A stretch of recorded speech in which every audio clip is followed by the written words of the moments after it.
Okay, hello everyone, नमस्ते। Welcome to क्रिया योगा सत्संग। आप में से कुछ लोग अभी शुरू कर रहे हैं क्रिया या कुछ करना चाहते हैं। कोई किसी के प्राणायाम हो चुके हैं, कोई एक्सरसाइज कर रहा है, किसी की दीक्षा हो चुकी है। तो सब अलग अलग अलग अलग लेवल्स पे हैं, आई नो। यहाँ पे तो आप लोगों के मैं आज सवाल ले लूंगी जो भी होंगे क्रिया से रिलेटेड, चाहे आप एडवांस्ड हो या अभी प्राणायाम कर रहे हो या शुरुआत कर रहे हो। लेकिन ना मैं कुछ चीजें शेयर करना चाहती हूँ क्रिया के बारे में। ऑल्दो मैं बहुत बार शेयर कर चुकी हूँ वो बातें, लेकिन मुझे फिर भी लगता है कि थोड़ा सा रेपिटेशन उनका जरूरी होता है। तो सबसे पहला जो हमारा हमेशा ये सवाल होता है कि क्रिया होती क्या है, क्रिया है क्या। तो अगर हम समझें तो जो क्रिया है वो एक टेक्निक है, एक तरीका है। किस चीज का तरीका है? आपकी जो एनर्जीज जो पूरी की पूरी डिस्टर्ब हुई हुई है, जो पूरी संसार की तरफ जा रही हैं, जो पूरी डिसिपेटेड, अगर मैं वर्ड यूज करूं कि वो किसी भी डायरेक्शन में पूरी की पूरी जा रही है, कहीं पे भी जा रही है, उन सारी एनर्जीज को एक जगह उनको एक डायरेक्शन दे देना। वो जो हम जो यहाँ पे क्रिया योग की बात करते हैं उसका ये मतलब होता है। वो टेक्निक जो आपकी सारी एनर्जीज जो डिस्टर्ब हुई हुई हैं हर जगह पे, उनको एक डायरेक्शन दे दो। क्योंकि जब हम उनको डायरेक्शन देंगे तभी वो हमारे हिसाब से, हमारा जो माइंड है वो हमारी एनर्जी से, हमारे प्राण से, हमारे ब्रेथ से कनेक्टेड होता है। तो जब हम उन एनर्जीज को, हमारे प्राण को डायरेक्शन देते हैं, उससे क्या होता है? एक तो माइंड पे थोड़ा सा नियंत्रण आने लगता है। और वो करते करते जो आपकी जो क्रिया का प्रोसेस है, वो अगर आप करते रहेंगे तो एक समय ऐसा आता है कि जो आपकी ब्रेथ है वो रुक जाती है।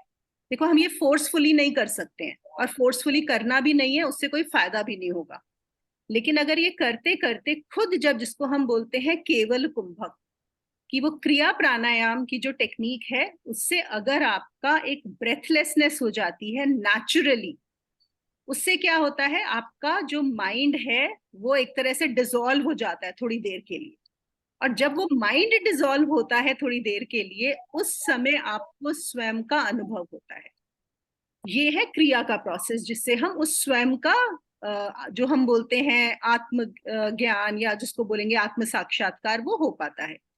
कोई भी जो पाथ है, कोई भी मार्ग है, कोई भी साधना है, उसका अल्टीमेट पर्पस ये ही है कि आपको उसका दर्शन हो जाए। क्यों? नहीं तो हम पूरे के पूरे संसार में ही उलझे हुए हैं, हम पूरे के पूरे इस मन में ही उलझे हुए हैं और कंप्लीटली हिप्नोटाइज्ड हैं। हम लोगों को रियलाइज नहीं होता है क्योंकि हमारे आसपास वाले भी सब हिप्नोटाइज्ड हैं कि हम भी हिप्नोटाइज हुए हुए हैं। अब यहाँ पे जब मैं हिप्नोटिज्म की बात कर रही हूँ तो एक हिप्नोटाइज में उसकी बात नहीं कर रही कि किसी हिप्नोटिस्ट ने आपको हिप्नोटाइज किया, नहीं, उसकी तो बात ही नहीं कर रही हूँ मैं, उसको तो छोड़ ही दीजिए।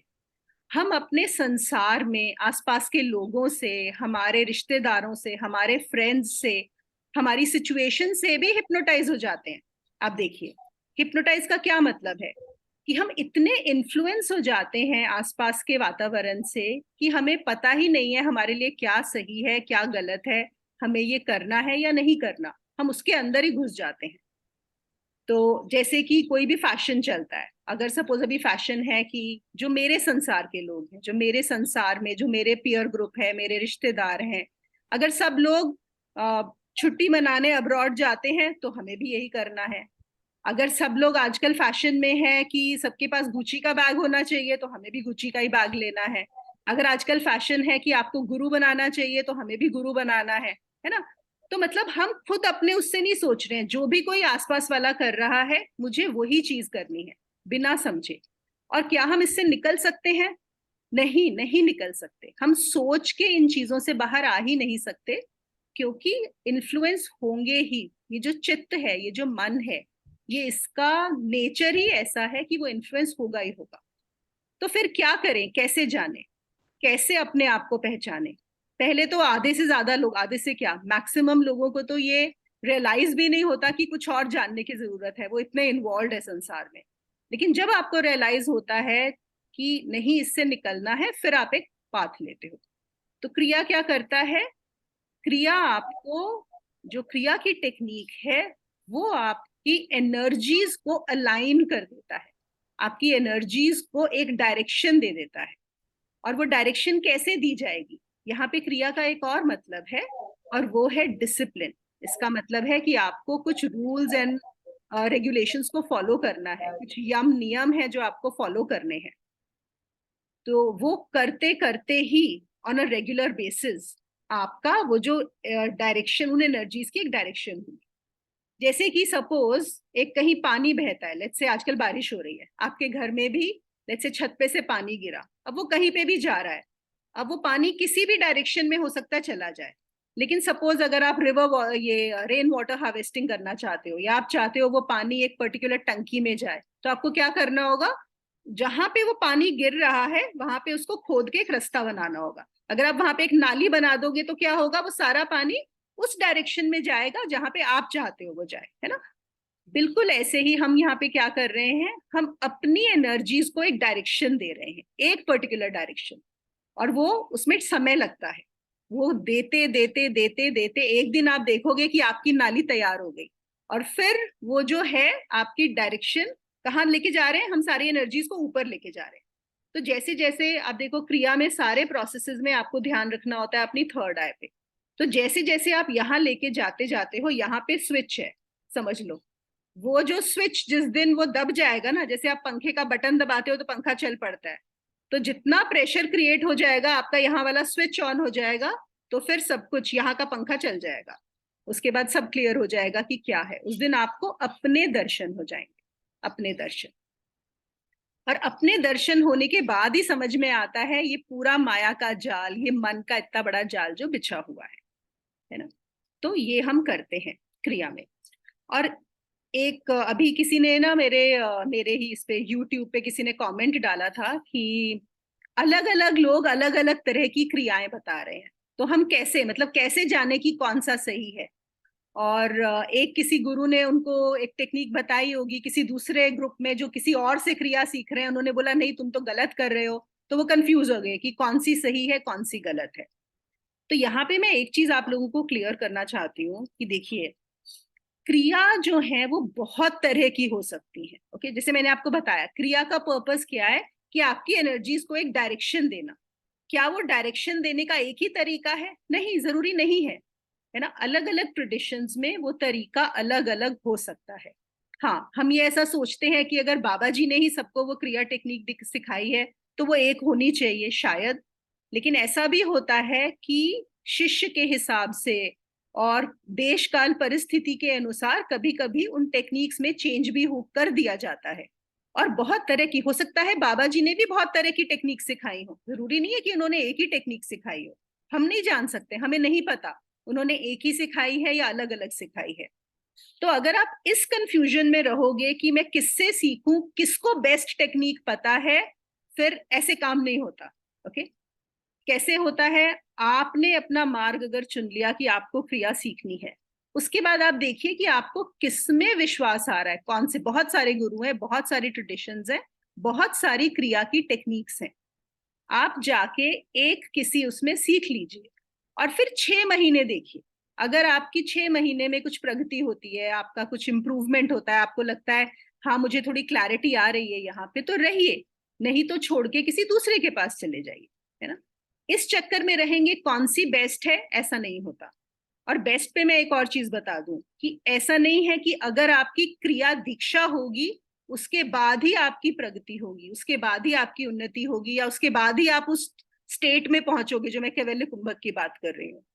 आप में से बहुत सारे लोग ये जो प्राणायाम मैं बताती हूँ एक्सरसाइजेस के बाद, उसमें एक मंत्र बताया है, आपको पता है वो मंत्र भी आपको उसी लेवल पे लेके जा सकता है, वो इतना पावरफुल है। सिर्फ अगर आपने क्रिया नहीं, दीक्षा नहीं भी ली, अगर आप सिर्फ वो मंत्र करेंगे, वो इतना पावरफुल है।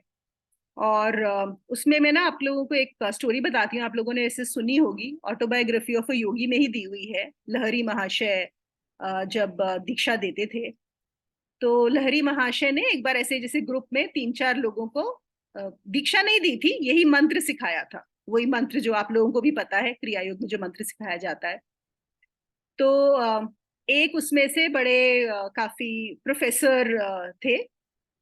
तो वो 3 हफ्ते बाद आए लहरी महाशय के पास और उन्होंने आके बोला कि अच्छा अब आप मुझे क्रिया कब सिखा रहे हैं, 3 हफ्ते हो गए वो मंत्र दिए हुए। तो लहरी महाशय जवाब नहीं देते थे, वो चुप रहते थे, उन्होंने कोई जवाब नहीं दिया, चुप रहे। 1 हफ्ते बाद वो फिर आ गए, अब तो 1 महीना हो गया मुझे वो मंत्र करते हुए, अब आप मुझे दीक्षा कब देंगे? तो लहरी महाशय उस दिन भी चुप रहे। फिर वो आते ही रहते थे, हर 1 हफ्ते बाद आ जाते थे, अब दीक्षा कब देंगे, अब दीक्षा कब देंगे? तो एक दिन जब वो आए हुए थे प्रोफेसर और यही सवाल पूछ रहे थे, तो उस दिन एक और भक्त उनका आया हुआ था, वो एक पोस्टमैन था। तो उसको भी मतलब इन दोनों को सेम डे ही मंत्र दिया था लहरी महाशय ने। तो जो पोस्टमैन था उन्होंने उनको बोला, उसका नाम था वृंदा। तो उन्होंने बोला, वृंदा अच्छा ये बताओ, तुमको मैंने उस दिन मंत्र दिया था, अब मैं तुम्हें क्रिया दीक्षा कब दूं? तो वृंदा ने बोला, महाराज बस मुझसे तो वो ही नहीं संभल रहा। मैं तो जिस दिन से आपने वो दिया है, इतना नशा चढ़ा हुआ है कि मेरे सब लोग, मेरे घर वाले और मेरे आसपास के लोग जो है वो सोचते हैं कि मैं पियक्कड़ हो गया, उनको लगा है कि मैं पीने लगा हूं। और मुझसे अपनी जो है ना ये चिट्ठियां भी नहीं दी जाती हैं, कुछ मुझसे काम ही नहीं हो रहा है, इतना ज्यादा मुझे नशा हो गया है। तो अभी तो बिल्कुल नहीं, मैं बिल्कुल भी तैयार नहीं हूँ उसके लिए, वो भी नहीं संभल रहा। फिर लहरी महाशय ने कुछ कोई ऐसे श्लोक जो होता है ना, जैसे कोई किताब पढ़ी होती है श्लोक, उसमें से बोला। तो उन्होंने बोला, अच्छा कौन इसका मतलब बताएगा? और वो जो पोस्टमैन था वृंदा, वो बहुत अच्छे से उसका मतलब बता पाया, समझा पाया बिल्कुल, जबकि उसने ना कोई शास्त्र पढ़े थे ना कभी वो कुछ पढ़ा था, तो भी उसका मतलब बता पाया। तो मैं यहाँ पे आपको ये कहना चाह रही हूँ कि इस चक्कर में मत रहिएगा कि कौन सी बेस्ट क्रिया है, ओके, और कौन सा बेस्ट गुरु है, उसमें मत जाइए। आपको जो सिखाया जा रहा है, आपको अगर विश्वास है, उसको आप पूरा डिसिप्लिन से और पूरे प्रेम से करिए, क्योंकि ये हर टेक्निक अपने आप में बहुत स्ट्रांग है। और क्रिया योग में तो देखिए जो यहाँ पे हम कराते हैं एक्सरसाइजेस, अगर आप कुछ भी नहीं करते, अगर आप सिर्फ वो 38 एक्सरसाइजेस अच्छे से करते हैं, उसी में आप देखेंगे कि आपके अंदर बहुत इंप्रूवमेंट आएगी, बहुत चेंज आएगा, वो आपको बहुत हेल्प करेगा, सिर्फ एक्सरसाइजेस। और एक्सरसाइजेस और प्राणायाम अपने आप में इतने पावरफुल हैं कि आपको वो जो हम फाइनल, जो एक मनुष्य शरीर में जिसको हम बोलेंगे फाइनल प्रगति जो हो सकती है, वो सिर्फ उससे भी हो सकती है। ओके, तो उसकी चिंता मत करिए। तो ये है जो मैं शेयर करना चाहती थी आप लोगों के साथ, क्योंकि बहुत सारे कुछ लोग इंटरेस्टेड भी होंगे शायद, या ये सवाल रहता है। बाकी आप लोग बताइए कि आप लोगों के कोई सवाल हो तो पूछ लीजिए। प्रणाम मुनि जी, मेरा एक सवाल है। हाँ रानी, प्रणाम। हाँ, ये जो आपने एक्सरसाइज सिखाया है 1 to 38, ठीक है, तो वो एक्सरसाइज मतलब कंपलसरी है क्या? क्योंकि बहुत सारे लोग योगा भी करते हैं, मतलब खुद का अपना बहुत सूर्य नमस्कार वगैरह करते हैं, और भी बहुत सारा योगा है। तो फिर ये सारे मतलब वो एक्सरसाइज पूरा करना, मतलब उसके बाद ही ऐसा डेवलपमेंट होगा, ऐसा कुछ है क्या? या फिर मतलब यही पूछना।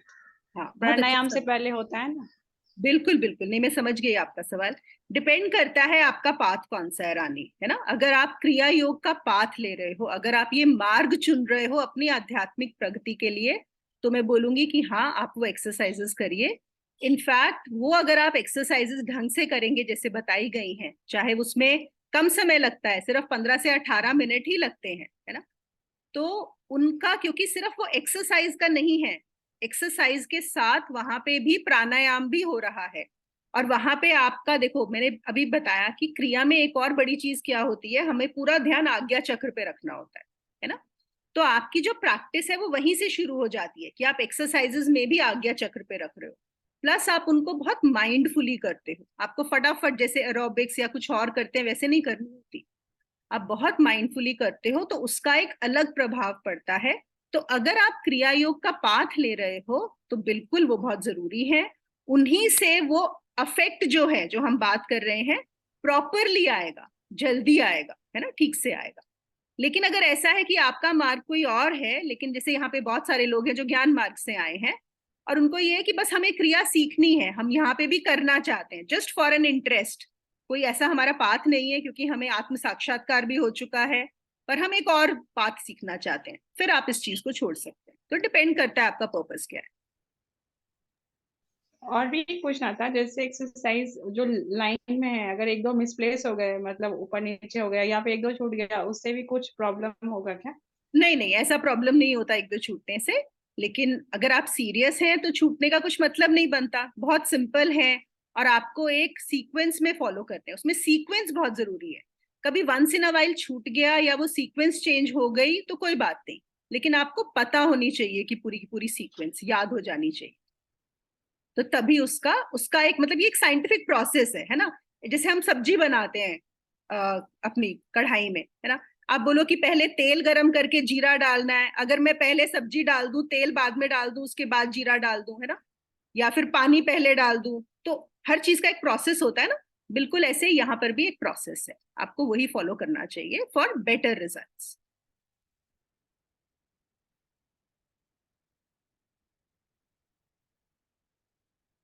और शुरू में लगता है अरे इतनी सारी एक्सरसाइजेज हैं, पर बिल्कुल मुश्किल नहीं है। और कोई जल्दबाजी मत करो, 10-10 करके, इसीलिए मैंने 10-10 करके बताई है। आप सिर्फ 10 कीजिए, चाहे 1 महीना लगाइए, ठीक है ना। जैसे जब मेरे गुरुजी ने सिखाया था तो वो 1 महीने में एक ही बार सिखाते थे। तो 1 महीना सिर्फ 10, अगले महीने फिर और 10। तो 10-10 करते करते 4 महीने में जब आप 38 करेंगे, आपको पता भी नहीं चलेगा, वो इतने आराम से होंगी सारी की सारी। प्रेशर मत लीजिए उनका। प्रणाम निधि। हाँ, प्रणाम ज्योति। मैंने आपसे पूछा था, मैंने किया था वो 10 एक्सरसाइज स्टार्ट किया था, और बहुत जल्दी छूट गया, मुझसे हो नहीं पाया वो। और मैं करना चाहती हूँ, मुझे है वो इच्छा, लेकिन उसके पहले ही जैसे पता नहीं मुझे कैसे हुआ कि मैं बेड पे ही सोती थी और वहीं उठने के साथ ही मुझे वो संकेत शुरू हो जाते थे कि आंख खुली तो उनकी प्रेरणा से खुली, हाथ हिले तो उनकी प्रेरणा से हिले। ऐसा करते करते वो एक्सरसाइज भी नहीं हुए और ये छूटने लगा मुझसे। तो फिर आपका मार्ग नहीं है, अगर नहीं हो रहा है, प्रेरणा नहीं आ रही है या छूट गया है, तो आपका नहीं है, कोई बात नहीं, है ना। वैसे भी ये तो आप इंटरेस्ट से ही कर रहे हो, ऐसा नहीं है कि अब आपको जानना है करना है। आपका ज्ञान मार्ग है, तो कोई बात नहीं है। जी जी, लेकिन मेरी इच्छा है इच्छा है मेरी, मतलब अब क्रियायोग देखिए, करने की। आपकी इच्छा ज्यादा बड़ी है या आप जिनको समर्पित है उनकी इच्छा ज्यादा बड़ी है ना। अगर वो प्रेरणा करके करवाते हैं तो फिर शायद आपका मार्ग नहीं है। और आपकी इच्छा ज्यादा बड़ी है तो फिर उसको और संकल्प कर लीजिए, है ना, कि आपको करना है। तो ये तो आपको कॉल लेनी पड़ेगी। पहले देखिए आप करना क्यों चाहते हैं। देखिए, पर्पस होना बहुत जरूरी है। जब तक हमें अपना पर्पस क्लियर नहीं होता ना, कि हम ये करना क्यों चाहते हैं, तब तक बहुत मुश्किल होती है। हाँ, मतलब इस मार्ग पर भी मैं चलना चाहती हूँ, ये मेरी इच्छा है। हाँ, तो इस मार्ग पर भी, है ना, मतलब ये प्राइमरी इच्छा नहीं है, क्योंकि प्राइमरी वो तो पूरी हो चुकी है। तो कोई बात नहीं, चलने दीजिए, कोई जल्दबाजी तो है नहीं। कभी हो सकता है आगे जाके मन आ जाए तो फिर से कर लीजिएगा। और अगर नहीं तो थोड़ा हट करके करके देख लीजिए कि नहीं, 1 हफ्ता तो मन नहीं करेगा तो भी मैं करूंगी, फिर देखिए क्या होता है। जी जी, धन्यवाद। श्योर।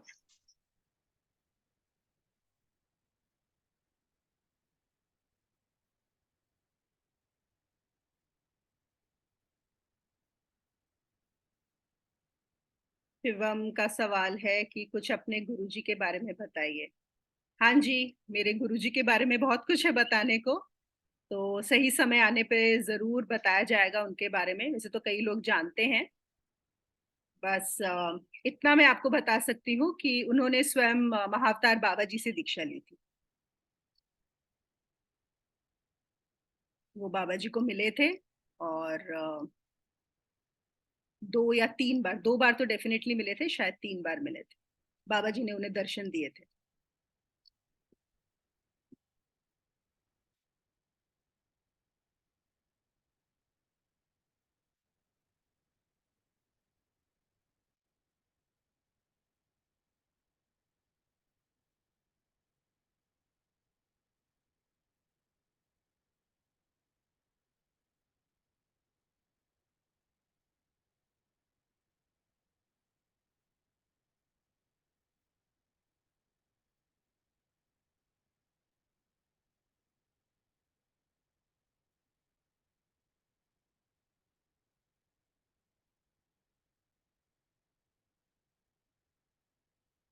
और किसी को कोई जी, अगर मैं बता रही हो। हाँ ज्योति बोलो। एक अनुभव साझा आपसे करना चाहती हूँ। हाँ जैसे मैंने आपसे कहा था कि मुझे दर्शन हो रहे हैं मतलब बाबा के, और उसी समय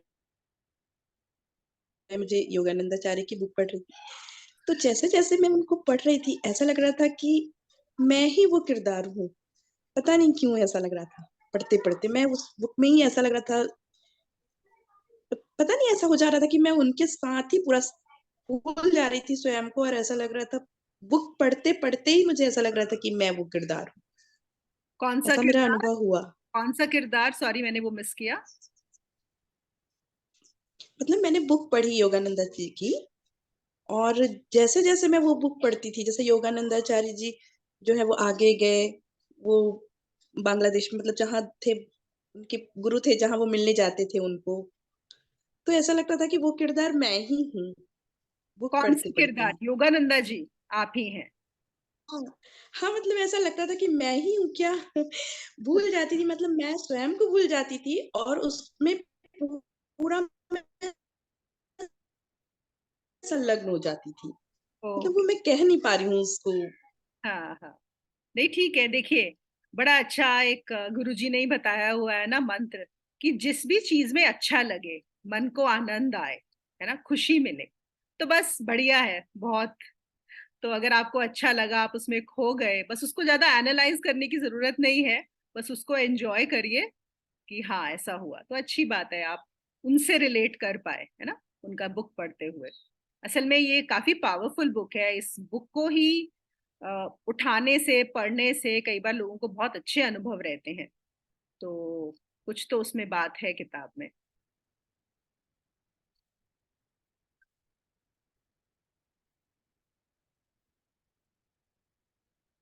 विमलेश ने पूछा है,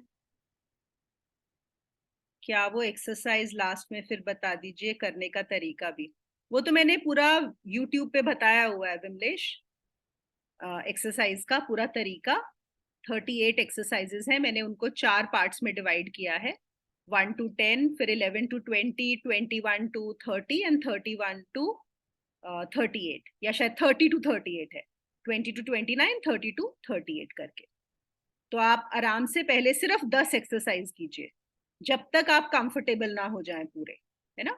चाहे आपको 1 हफ्ता लगे, 2 हफ्ते लगे, 1 महीना लगे, 2 महीना लगे, सिर्फ 10 एक्सरसाइजेस, लेकिन बहुत अच्छे से कीजिए, जल्दबाजी नहीं। 5 मिनट लगेंगे मुश्किल से आपको वो करने में। जब आप बिल्कुल कंफर्टेबल हो जाएं, आंख बंद करके, और आपको सीक्वेंस पूरी याद हो जाए, फिर आप 11 से 20 वाला सेकेंड वीडियो पे चले जाइए, 11 से 20 वाला कर लीजिए। फिर पहली 10 और 11 से 20 इनको इकट्ठा कीजिए, फिर आप लगाइए और 1 महीना आराम से, फिर वो 20 आपको पूरे अच्छे से याद हो जाएंगी। फिर अगला स्टेप कीजिए, फिर अगला। तो 3-4 महीने तक जनरली आपको पूरी 38 एक्सरसाइजेस याद हो जाएंगी। उसके बाद मेरा एक वीडियो है जिसमें सारी 38 एक ही बार दिया हुआ है ना, पूरा का पूरा 38। फिर आप उसको भी देख के कर सकते हैं, पर तब तक आपको याद हो जाएगा, वैसे भी आपको आंख बंद करके करना है सारा। तो बस कीजिए, सिर्फ 15 से 18 मिनट लगते हैं वो करने में। और वो बहुत ही एनर्जेटिक है, वो बहुत हील भी करती हैं वो एक्सरसाइजेस। मैंने एक और चीज देखी है, अगर आपको कोई भी बीमारी हो, कुछ अगर चल रहा हो, रोग हो, उसमें भी अगर आप ये एक्सरसाइजेस करते हैं, और सपोज अगर आप बीमार हैं, लेटर से आपको बुखार आ गया, या खांसी आ गई, या आपका कुछ पैर में प्रॉब्लम हो गई कि आप खड़े होकर वो एक्सरसाइज नहीं कर सकते हो, तो उनमें एक और खास बात क्या है, आप उनको बेड पे लेटे लेटे मेंटली कर लीजिए, लेकिन समय उतना ही लगाइए। अगर 15 से 18 मिनट लगते हैं उनको करने में फिजिकली, मेंटली भी वैसे ही करिए, पूरा लेटे लेटे। और आप देखिए कितनी जल्दी आपका जो भी रोग बीमारी है वो ठीक होगा। क्योंकि वो होता क्या है कि हम, जैसे मैंने बोला, हमको पूरा उसमें देखना है कि एनर्जी आ रही है, पूरा ध्यान यहाँ पे है, और हम शरीर के एक एक पार्ट को एक्सरसाइज कर रहे हैं। तो क्या हो रहा है, 15 से 18 मिनट आप अपने शरीर के हर पार्ट पे अटेंशन दे रहे हो, फोकस दे रहे हो। और जब भी हम अपने शरीर के हर पार्ट पे अटेंशन देते हैं, तो प्राण ऊर्जा भी जाती है वहां पे, हम असल में उसको प्राण ऊर्जा दे रहे हैं। और जिस भी चीज को हम प्राण देते हैं वो हील होना ही होना है, उसकी एनर्जी बढ़नी ही बढ़नी है। आप देखो, जो खाना हम खाते हैं, हम खाने में क्या खा रहे हैं, हम प्राण ही तो ले रहे हैं। जब हम बोलते हैं कि आपको कच्चे फल सब्जियां ज्यादा खाने चाहिए या नट्स खाने चाहिए या कुछ फूड्स जो होते हैं हम उनको हाई प्राणिक फूड बोलते हैं, है कि नहीं, जो हमें खाने चाहिए। और जिन चीजों से हम बीमार होते हैं, तला भुना खाते हैं या नॉनवेज खाते हैं या और तरह का पैक्ड फूड खाते हैं, हम क्यों बोलते हैं वो अच्छा नहीं होता? क्योंकि उसमें प्राण ऊर्जा कम है। तो ये पूरा प्राण का खेल है ना, हर चीज में, संसार में भी पूरा का पूरा प्राण का ही खेल है। और यहाँ पे हम क्या कर रहे हैं, हम सीधा, हमें खाने तक भी जाने की जरूरत नहीं है, हम सीधा प्राण ऊर्जा को अपने शरीर को दे रहे हैं। तो उससे जो हीलिंग होती है वो बहुत बहुत पावरफुल होती है। तो मैं तो ये सबको बोलती हूँ, आप और भी कुछ मत करिए, आप सिर्फ 38 एक्सरसाइजेस कीजिए, उससे ही आप स्वस्थ रहेंगे और आपका माइंड जो है काम रहेगा, क्योंकि उससे भी माइंड काम होता है। फिर आपने अगर प्राणायाम सीख लिया आगे, तो वो तो आपको एंड तक ले जाएगा, आखिर लास्ट स्टेप तक ले जाएगा वो प्राणायाम। और फिर आप अगर क्रिया की दीक्षा ले लेते हैं फिर थोड़ा और जल्दी हो जाएगा, है ना।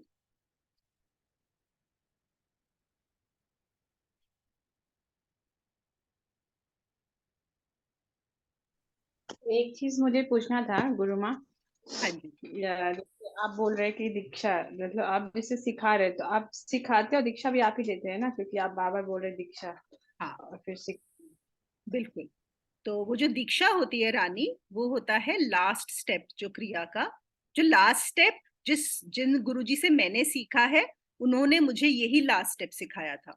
तो ये भी मैं इसलिए क्लियर कर रही हूँ क्योंकि बहुत सारे लोग आपको ट्रेडिशंस में मिलेंगे, अरे कुछ हायर क्रियाज होती हैं, कुछ लोअर क्रिया, इसके बाद भी होती है, 5 स्टेप होते हैं, 7 स्टेप होते हैं, 11 स्टेप होते हैं, आपको ये हर तरह की चीजें मिल जाएंगी, ठीक है।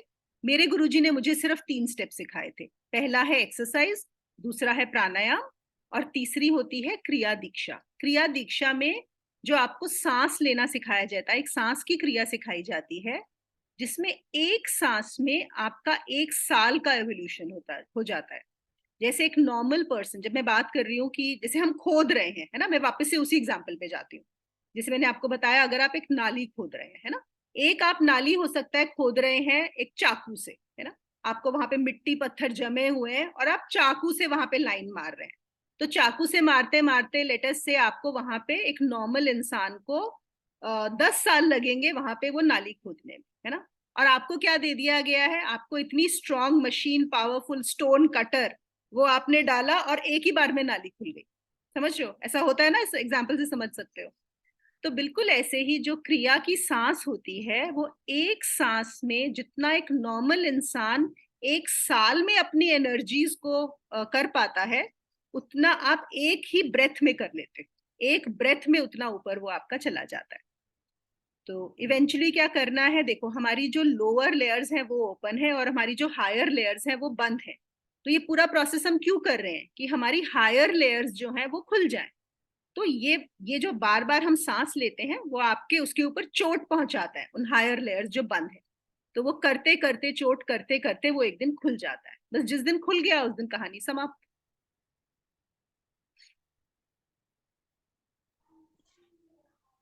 मुन्नी थी आपकी इस उससे मुझे एक चीज समझ में आ रही है कि ये भी शुद्धिकरण की ही प्रक्रिया है क्या? बिल्कुल बिल्कुल। शुद्धिकरण जी क्या है, देखिए, शुद्धिकरण ये है कि जी। अभी जो है मेरा लोअर लेयर्स ओपन है ना, हायर लेयर्स ओपन नहीं है। तो मैं अपनी लोअर लेयर से ऑपरेट करता हूँ, और लोअर लेयर्स में बहुत अशुद्धि होती ही है ना, अशुद्धि ही होनी ही है। तो हमें अगर लोअर लेयर से अपर लेयर्स लेके जा रहे हैं तो वो शुद्धिकरण ही तो हो गया। बिल्कुल सही पकड़ा आप। यही हो रहा है। जी फिर कई बार लोग पूछते हैं कि क्या क्रिया योग ही सिर्फ तरीका है शुद्धिकरण का, या अपनी एनर्जीज को नीचे से ऊपर ले जाने का? नहीं, बिल्कुल नहीं। क्रिया योग एक तरीका है ना, बहुत सारे हजारों तरीके होंगे। अब मैं क्यों सिखा रही हूँ, क्योंकि मैंने क्रिया सीखा है, मैंने जो सीखा है मैं वही सिखाऊंगी ना आपको। तो इसलिए मैं क्रिया की बात करती हूँ। लेकिन बहुत तरीके हैं, और क्रिया में भी बहुत सारी क्रियाएं हैं, क्रिया में भी बहुत सारी ट्रेडिशंस हैं, और अलग अलग सिखाई जाती है, मतलब अलग अलग तरीके से, अलग अलग गुरुओं से। जी, क्योंकि ये चक्रास हीलिंग जब मैंने किया उससे मेरे शुद्धिकरण में मतलब बहुत फर्क पड़ा, बहुत ज्यादा फर्क पड़ा। जी सिर्फ एक ही ध्यान, मतलब एक ही प्रयोग करने पे, चक्रास हीलिंग वाला ही, उससे ही मेरे चित्त की शुद्धि होना मुझे पता चलने लगा था कि हाँ शुद्धिकरण हो रहा है।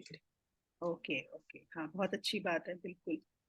और जैसे आपने चक्रास की बात की ज्योति, तो चक्रास क्या होते हैं? जैसे हमारा ये भौतिक शरीर है ना? हमारे भौतिक शरीर में बहुत सारे बॉडी पार्ट्स हैं। ब्रेन है, लिवर है, हार्ट है, लंग्स हैं, हमारे हाथ पैर हैं। अगर सपोज हमारे हाथ पैर में कुछ हो जाता है तो इतनी प्रॉब्लम नहीं होती, प्रॉब्लम होती है उसमें भी। लेकिन अगर आपके हार्ट में, लंग्स में, ब्रेन में कुछ प्रॉब्लम हो जाए तो पूरा सिस्टम खराब हो जाता है ना। तो मतलब हमारे जो मेजर ऑर्गन्स होते हैं, एक मेजर ऑर्गन्स होते हैं, माइनर ऑर्गन्स होते हैं। तो ये हमारा भौतिक शरीर में है, जिसमें हमारे मेजर ऑर्गन्स अगर सही चल रहे हो तो हमारा शरीर अच्छे से काम कर सकता है। बिल्कुल ऐसे ही जो हमारा सूक्ष्म शरीर होता है, उसके मेजर ऑर्गन्स कौन से होते हैं? ये सातों चक्रा जिनके बारे में हम जानते हैं। तो ये चक्रा में भी अगर मेजर कौन से हो गए, फिर से जो हायर चक्रास है ना? आपका जो मूलाधार, स्वाधिष्ठान, मणिपुर, जरूरी बहुत है, बहुत जरूरी है। ऐसा नहीं है कि हम उनके बिना काम कर सकते हैं, लेकिन उससे हमारा एक वो कार्य चलता है। लेकिन उसके ऊपर वाले जो चक्रास हैं, जो आपके अनाहट हुआ, विशुद्धि हुआ, आपका आज्ञा चक्र हुआ, तो जब ये खुलते हैं, ये काम करने लग जाते हैं, तो और भी मतलब वो शुद्धिकरण अंदर से भी होता है। और जब इसका सूक्ष्म शरीर का शुद्धिकरण होता है तो भौतिक शरीर का शुद्धिकरण अपने आप होता है। क्योंकि हमारा सूक्ष्म शरीर भौतिक शरीर से कहीं ज्यादा पावरफुल, बहुत ज्यादा, है ना? ये तो सिर्फ ढांचा है, भौतिक शरीर तो सिर्फ एक ढांचा है। तो वहां पे शुद्धि होगी, वो अपने आप नजर आएगी। तो आपने बिल्कुल सही बोला ज्योति, कि ये जो चक्रा हीलिंग या चक्रा का जो हम करते हैं, इससे भी शुद्धिकरण बहुत अच्छा होता है।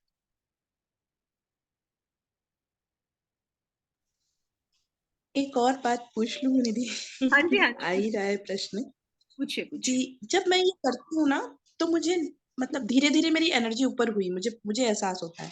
लेकिन मेरी एनर्जी जो है वो मुंह पर, मतलब जीभ पर और नाक के पास बहुत ज्यादा मुझे हाई एनर्जी फील ओके। होती है, और उसके आगे नहीं जा पाती है वो। अच्छा, जब आपने की थी ये प्रैक्टिसेस, करेक्ट? करती ही हूँ, मतलब ये मुझे रेकी के समय से मिला था और अब मैं ये कर लेती हूँ, ओके। पर करते करते यही होता है। हम्म। ओके। तो उसमें लेकिन आपको देखिए, हो सकता है जो भी ये आपका ज्यादा सक्रिय होगा, जो आपका एरिया है ना जीभ और इस वाला, हो सकता है ज्यादा सक्रिय हो, इसलिए यहाँ पे आपके एनर्जी जो है वो रुक रही है। लेकिन आपकी, अगर आपको क्या लगता है कि उससे कुछ रुकावट है, मतलब या कहीं और जानी चाहिए, या आपकी एक्सपेक्टेशन है, ये मतलब ये सिर्फ आपकी अजम्पशन है, या एक्चुअली में कहीं और एनर्जी नहीं जा रही है? मेरा सवाल ये है, क्योंकि आप तो वैसे तो ज्ञान नहीं बांटते नहीं, हैं, है ना? जी जी, मेरे को तो मतलब कुछ भी उससे फर्क नहीं पड़ता, लेकिन मैं वहां पर बहुत ज्यादा हाई एनर्जी फील करती हूँ। तो बस ठीक है, वो आपका ज्यादा सक्रिय हो, इसीलिए वहां पे एनर्जी हाई रहती है ना? अगर उसको शिफ्ट करना है, ऊपर नीचे लेके जाना है, कुछ और करना है, वो तो फिर आपको गुरु ही बताएंगे कि एग्जैक्टली क्या है ना? वो ही बता सकते हैं। सिर्फ तो तो हो क्रिया ही जाती है, क्या हो जाता जहां है? जहां ध्यान करती हूँ वहां वहां, जैसे आप भी बहुत एक बार लाइट ऑफ और लाइट ऑन वाला आपने करवाया था वो। हाँ,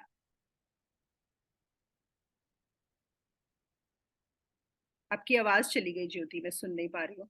पता नहीं, शायद बाकी लोग सुन पा रहे हो।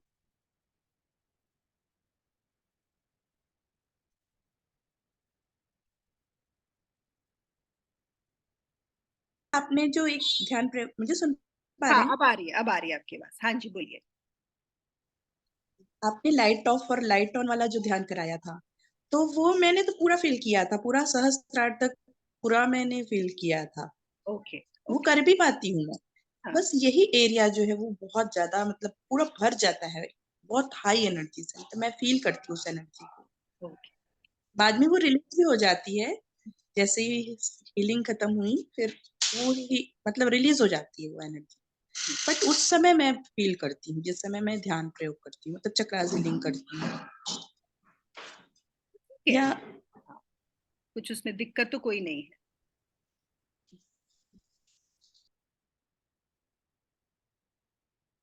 क्योंकि मैं, जैसे मैंने बोला कि सबके अलग अलग रहते हैं एरियाज। जैसे हम क्रिया कराते हैं तो जितने भी लोग क्रिया करते हैं, क्योंकि उन्हें अपना ध्यान यहाँ रखना होता है, आज्ञा चक्र पे। जैसे कुछ लोग अभी पहले बात भी कर रहे थे, तो उनका आज्ञा चक्र ज्यादा सक्रिय हो जाता है, तो एनर्जी वहां तक आ जाती है। तो किस चीज पे आपने ध्यान दिया है वहां पे आपकी एनर्जी हाई हो जाती है ना। कई लोग जो है, बहुत सारी ट्रेडिशंस में हार्ट पे, अनाहट पे फोकस कराया जाता है कि आप पूरा ध्यान वहां पर रखिए। तो अगर आपने कई साल उधर प्रैक्टिस किया है तो आपका वो सक्रिय हो जाएगा, वहां पे आपको वो एनर्जी फील होने लगेगी। तो अगेन बात आ जाती है कि हमारा पर्पस क्या है ना। अगर ऐसे ही कर रहे हैं और अगर इस वाले एरिया में एनर्जी हाई है तो क्या प्रॉब्लम, बहुत अच्छी बात है। हाँ, आप क्रिया कर रही होती तो मैं आपको जरूर कुछ और बताती, है ना, कि क्या करना है वहां पे, कि पर्पस क्या है, क्योंकि वो पर्पस पे डिपेंड करता है कि हमारा पर्पस क्या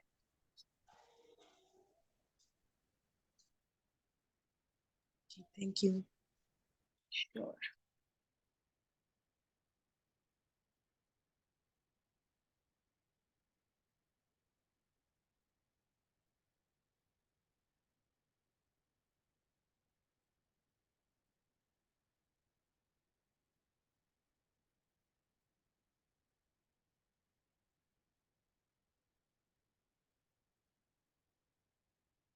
और किसी का अगर कोई सवाल हो तो पूछ लीजिए, नहीं तो फिर बंद करेंगे, 12 बजे तो वैसे ही सेशन बंद करना है।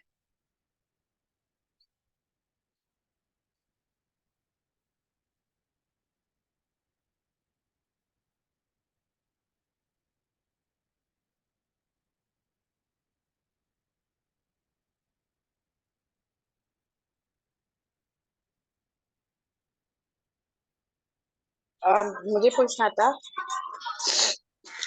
कि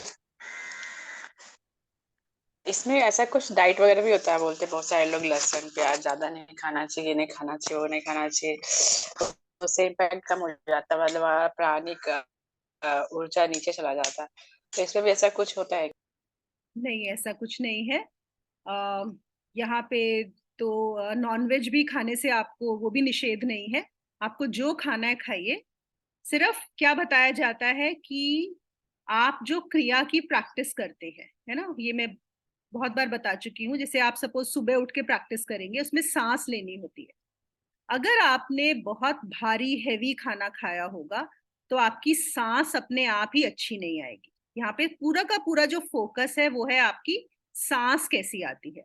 जैसे मैंने आपको बताया, एक सांस में आप 1 साल आपकी प्रगति हो जाती है। तो लेकिन वो सांस की क्वालिटी कैसी है उस पर बहुत फर्क पड़ता है। तो अगर आप हल्का फुल्का खाएंगे, अगर आप नॉनवेज नहीं खाएंगे, तो हो सकता है आपकी सांस की क्वालिटी और भी बेटर हो जाए। और दूसरा तरीका ऐसा भी होता है कि ये सांस लेते लेते कुछ भी यहाँ पे छुड़वाया नहीं जाता, आपको कुछ नहीं बोला जाता कि आप छोड़िए, लेकिन वो सांस लेने में इतना मजा आता है, इतना आनंद आता है, इतना अच्छा लगने लगता है। और कभी कभी आपका शरीर अपने आप ही बंद कर देता है खाना। ये ऐसा बहुत सारे साधकों के साथ हुआ है कि उन्होंने खुद ही छोड़ दिया। तो आपका जो शरीर है वो ही आपको गाइड करेगा, समझ रहे हैं। ये चीजें हैं लेकिन आपको बताई नहीं जाती, आपको कहा नहीं जाता कि आप कुछ भी छोड़िए। क्यों? क्योंकि आप मन से, सोच के, बुद्धि से नहीं छोड़ पाएंगे।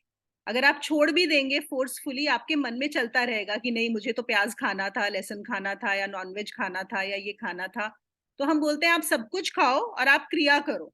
अगर आप क्रिया सही करोगे तो आपका खाना अपने आप ही सही हो जाएगा, है ना। तो ऐसे करके होता है। बस सिर्फ मैं एक चीज बोलती हूँ कि आप रात में थोड़ा जल्दी खाना खाइए और हल्का भोजन कीजिए, रात का जो डिनर है। क्योंकि जब आप सुबह उठ के क्रिया करेंगे तो आपका जो पेट है वो हल्का रहेगा और क्रिया की सांस बहुत अच्छी आएगी उसकी वजह से। इवन प्राणायाम, जो आप प्राणायाम कर रहे हैं, क्रिया की सांस की ही बात नहीं है। जो लोग भी मंत्र कर रहे हैं, बाकी जो 5 प्राणायाम बताए जाते हैं वो कर रहे हैं, आपका हमेशा ज्यादा अच्छा होगा जितना हल्का आपका पेट हो। I hope that answers your question, Rani. हाँ गुरुमा, धन्यवाद।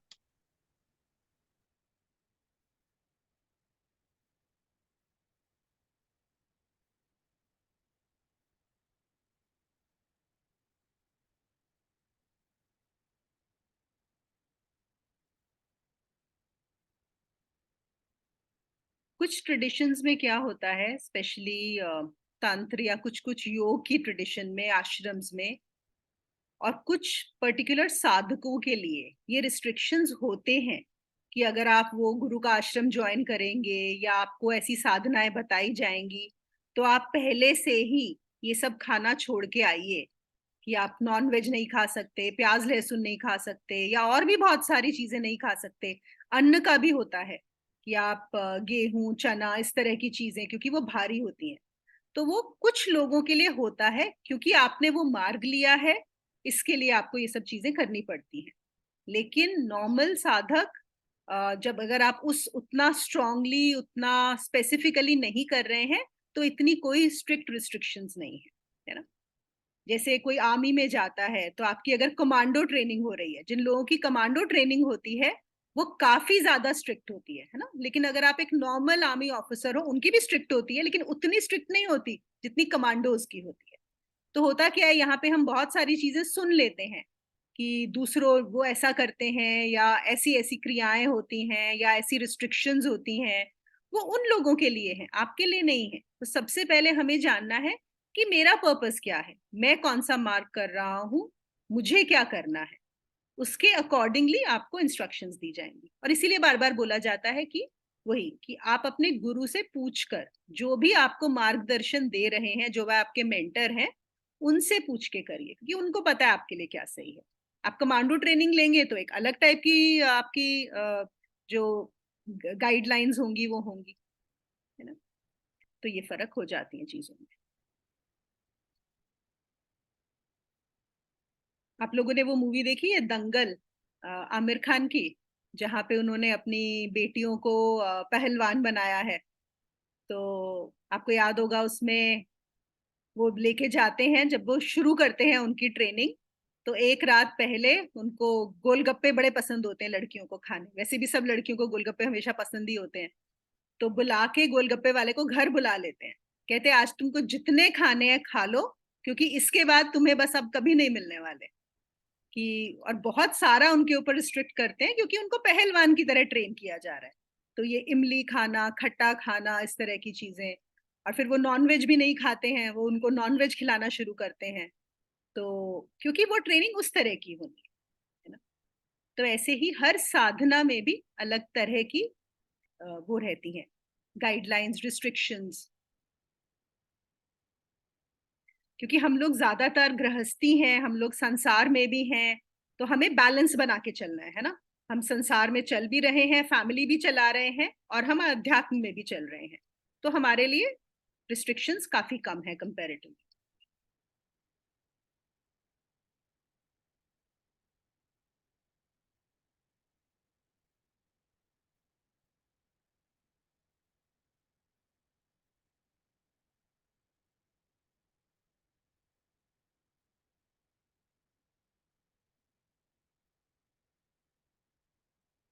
बाकी क्रिया योग पे आप लोग श्री एम के देख सकते हैं यूट्यूब पे वीडियोस, चाहे तो वो काफी अच्छा बताते हैं और गाइडेंस भी बहुत सही देते हैं।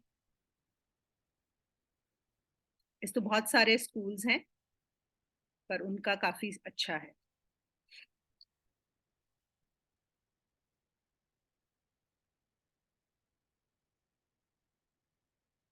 चलिए, लुक्स लाइक और कोई किसी का सवाल नहीं है, तो यहीं पे खत्म करते हैं सेशन।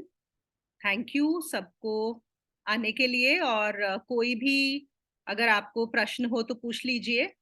और मैं अभी सोच रही हूँ एक क्रिया योग का, क्योंकि अभी काफी लोग हो गए हैं क्रिया योग के, तो एक क्रिया योग का एक अलग ग्रुप बना देती हूँ टेलीग्राम पे। फिर आप लोग के स्पेसिफिक क्वेश्चंस भी होंगे रिलेटेड टू क्रिया योग, बस उन्हीं के लिए जो कर रहे हैं, मतलब या तो एक्सरसाइज कर रहे हैं या आगे कर रहे हैं, उनके लिए।